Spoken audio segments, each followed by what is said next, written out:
شوہر کی ویڈیو نکال دی. درد بہت ہے, درد بہت ہے, درد بہت ہے, لیکن چونکہ نکاح میں اس لیے درد کم ہے, معافی کر دیں, معافی اس کے لیے جائز ہے میری طرف سے, کیونکہ وہ چھوٹی ہے اور اس کو گندگی سے نکالا تھا. زندگی آمد برائے بندگی, زندگی میں بندگی شرمندگی, تو اس کو گندگی سے نکالا تھا, اس کو گندگی سے نکال کے اچھی جگہ لے کر آئے تھے. یہ جو جادو ٹونا, اور میں اس کو کہتا تھا وہاں زیادہ مت رکو, آ جائے کرو. اب لوگ خوش نہیں ہوتے ہیں, لوگ حسد کرتے ہیں, لوگ کسی کے ساتھ دیکھ کر خوش. عامر لیاقت صاحب, میں نے تو کسی کو نہیں ہوا نہیں لگنے دی تھی, یہ کون ہے؟ دیکھیے دنیا میں وہ یہی لوگ اچھے ہوتے ہیں. وہ ایک گانا بڑا مشہور تھا, 100 برس کی زندگی میں ایک پل تو اگر کر لے کوئی اچھا عمل. تو 100 برس کی زندگی میں ایک پل تو اگر کر لے کوئی اچھا عمل. میں نے بڑے برے عمل کیے, جو ایک اچھا عمل تھا اللہ تعالیٰ سے اپنی بارگاہ میں قبول کرتا, آج دانیہ واپس آ جائے. میں نے ابھی کہتا ہوں کہ دل کے اور گھر کے دروازے کھلے رہے ہیں. اب میری طرف سے سوائے معافی کے اور کچھ نہیں ہے, اور معاف کرنے والے کو اللہ تعالیٰ پسند کرتا ہے. اور اس کے بعد میں آپ سب لوگوں سے کہنا چاہتا ہوں کہ اپنے ملک کا بہت خیال رکھیں, وطن کا بہت خیال رکھیں. حالات صحیح نہیں ہیں, نفرتوں کو کم کریں, محبتوں کو بڑھائیں. لیکن میں پاکستان سے اب جا رہا ہوں. آپ سے میری ریکویسٹ صرف اتنی ہے, آپ مجھے چاہتے ہوں یا نہ چاہتے ہوں, آپ کی محبت کہ 2 دن تک پاکستان میں یہ ٹرینڈ چل رہا ہے, ڈونٹ گو عامر بھائی. لیکن عامر بھائی جا رہے ہیں. عامر بھائی اس لیے جا رہے ہیں کہ عامر بھائی کا دل بہت دکھا ہے. ان کے 24 سال اور آپ لوگوں کا ان کے ساتھ سلوک, آپ نے ان کے اوپر میمز بنائی, آپ نے عامر بھائی کے ساتھ زیادتی کی بہت, آپ نے ان کا مذاق اڑایا, آپ نے ان کے علم پر تو آپ انگلی نہیں اٹھا سکتے تھے, آپ نے ان کے کردار پر انگلی اٹھائی. آپ لوگ اتنا نہیں جانتے جتنا میں جانتا ہوں, لیکن آپ بہت ساری باتیں ایسی کہتے رہے جو نامناسب تھیں. میں ہنس کے ٹالتا رہا, میں ہنس کے سہتا رہا, کیونکہ میں ہر خوشی کو غم میں, ہر غم کو خوشی میں اڑا گیا. میں نے کسی کی تکلیف کو محسوس کیا, اپنی تکلیف کو محسوس نہیں کیا. میرے اپنے گھر میں تکالیف نہیں, آپ نے اس کا سہارا لیا, مذاق اڑایا آپ نے. اب ایسا کچھ میرے ساتھ کیا کہ میں وہ بیان سے قاصر ہوں, میں بیان نہیں کر سکتا. لیکن میں نے اپنا پورا بہترین وقت یہاں پر دیا. میں نے جو کچھ کیا وہ سب کے سامنے. آج بھی اپنے حلقے میں مروہ کے قاتل کے پیچھے میں پڑا ہوں کہ اس کو پھانسی دلواؤ. عمران خان صاحب آج تک اس کو پھانسی نہیں دلوا سکے, کہتے رہے ہم نامرد کر دیں گے, نامرد کر دیں گے. نامرد نہیں کرتے, شریعت پر عمل کر کے اس کو پھانسی دیتے. تو میں بس یہ کہ اب دل برداشتہ ہو گیا ہوں, اس لیے میں جا رہا ہوں. تو یہ میں آپ, چونکہ آپ نے پوچھا تھا کہ میں رکوں گا کہ نہیں. دانیہ اگر یہ کہ واپس آ جاتی, معافی مانگتی اللہ تعالیٰ سے, مجھ سے نہیں. جو طوائف کے در پہ جاتے ہیں, جب ان کی نماز جنازہ ہو جاتی ہے تو طوائف کی نماز جنازہ کیوں نہیں ہوگی بھائی؟ تو یہ ہم نے جو سوچ رکھا ہے. اب دانیہ تو ان کاموں میں تھی نہیں, دانیہ کو تو میں نکال لایا تھا, اس لیے کہ وہ چھوٹی تھی, اور یہ وہ علاقے ہیں جہاں پر لوگ مجبور ہوتے ہیں.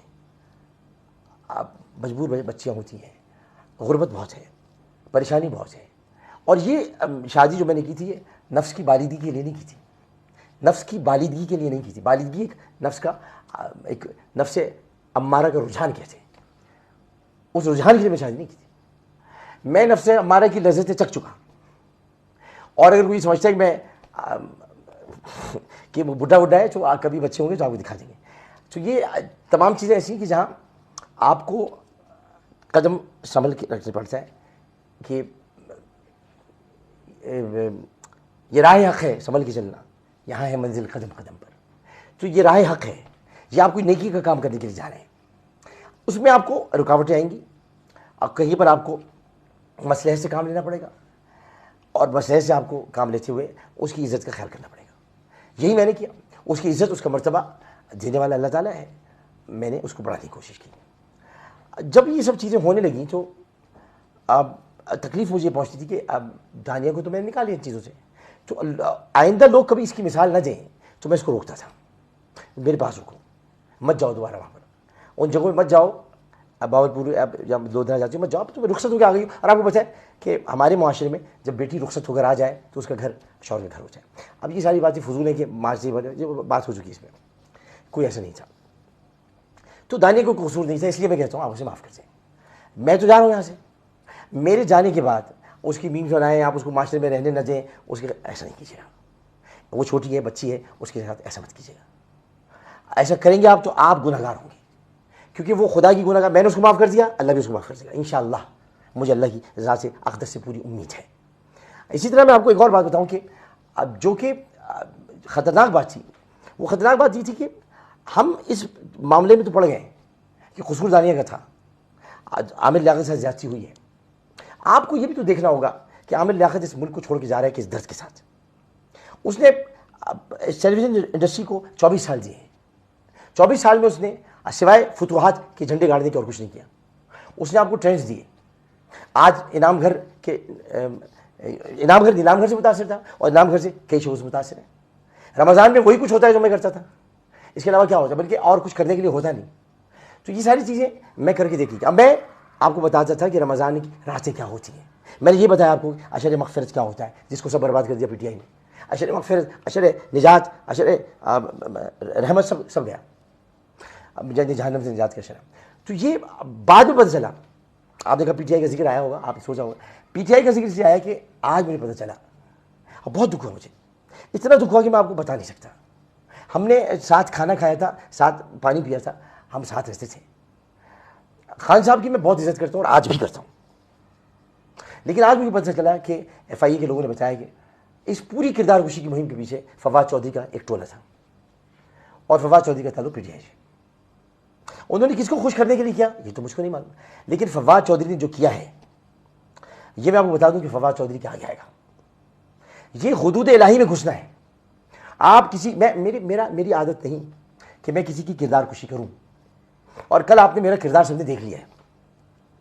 میرا جو کردار تھا، جو میں کل پھٹ پڑا، اچھا وہ پھٹ گیا کہ آپ کو پتہ چل گیا میں کس طرح کا انسان. نہ میں کردار کشی کرتا ہوں، نہ ہی میں یہ کسی کے خوابگاہ میں گھس کر اس کی وہ باتیں جو کہ راز کی باتیں. مولا علی فرماتے ہیں کہ کسی کا راز تلاش مت کرو، مل جائے تو فاش مت کرو. تو میں اسٹاکر نہیں ہوں، میں اسٹاکنگ نہیں کرتا. میری 2 بیویاں کرتی تھی اسٹاکنگ، میں نہیں کرتا. اسے کہ اسٹاکنگ کرنا بری بات ہے، کسی کی تاک جھانک کرنا، اس کے بارے میں جاننا، ٹو لگانا، یہ سب بری بات ہے. اللہ تعالیٰ نے منع کیا ہے. میں بہت کچھ کہہ سکتا ہوں، میں بتا سکتا ہوں خان صاحب کے بارے میں کہ ان کی شادی کا کیا معاملہ تھا. میں بہت کچھ کہہ سکتا ہوں فواد کے بارے میں. میں کافی کچھ بتا سکتا ہوں علی زیدی کے بارے میں. آپ کو تو نہیں پتا ہوگا علی زیدی کی 2 بیویاں ہیں، لیکن میں بتا سکتا ہوں. اسی طرح بہت ساری باتیں. لیکن میں ایسا نہیں ہوں کہ میں ایسی باتیں کروں آپ کے سامنے کہ جس سے آپ کو تکلیف ہو. اور آپ کو کیا تکلیف ہوگی اللہ تعالیٰ کو گوارا نہیں ہے. تو میں یہ باتیں نہیں کرنا چاہتا، لیکن یہ کہنا ضرور چاہوں گا کہ آپ نے اچھا نہیں کیا. میں تو جا رہا ہوں پاکستان سے. میں تو یہاں سے چلا جاؤں گا، میں یہاں نہیں رہوں گا، کیونکہ اس ملک میں گالیوں نے ایسی فضا آلودہ کر دی ہے کہ سیاسی میدان میں کوئی کھڑا نہیں رہ سکتا. حالانکہ یہ مجھے ہرا نہیں سکتے. میں کراچی کے مہاجر علاقے سے کھڑا ہوں گا اگر کھڑا بھی ہوتا. ان کا باپ نہیں ہرا سکتا مجھ کو. لیکن میں صرف اتنا بتانا چاہتا ہوں کہ آپ نے فضا اتنی آلودہ کر دی ہے، اتنا آپ نے اس کے اندر خرابی پیدا کر دی ہے جو خرابی بسیار سے بھی نہیں ہوتی. اتنا آپ نے ماحول کو تلخ کر دیا ہے کہ تلخی چاروں جانب ہے. اب یہ پاکستان ایسا تھا کہ آپ سیاست کیا کہا کہ امریکی سازش؟ کون سی سازش؟ یہ جو میرے خلاف ہوئی ہے امریکی سازش تھی کیا؟ کچھ نہیں. جب آپ کے پاس عوام میں جانے کے لیے کچھ نہیں ہوتا. میں تو تھا نا. ہم کیا کہتے کہ ہم نے عوام کے لیے کیا کیا؟ ہم نے عوام کے لیے کچھ نہیں کیا. ہم مہنگائی سے تو ختم نہیں کر سکے، ہم سڑکیں نہیں بنوا سکے، ہم اور کام نہیں کر سکے، تو ہم کیسے ووٹ مانگتے دوبارہ؟ اسی لیے فوری طور پر یہ شوشہ چھوڑا گیا اور فوری طور پر انتخابات کا مطالبہ بھی کیا گیا تاکہ مقبولیت ویسی ہو اور ووٹ پڑ جائے. خیر یہ سیاسی باتیں ہیں.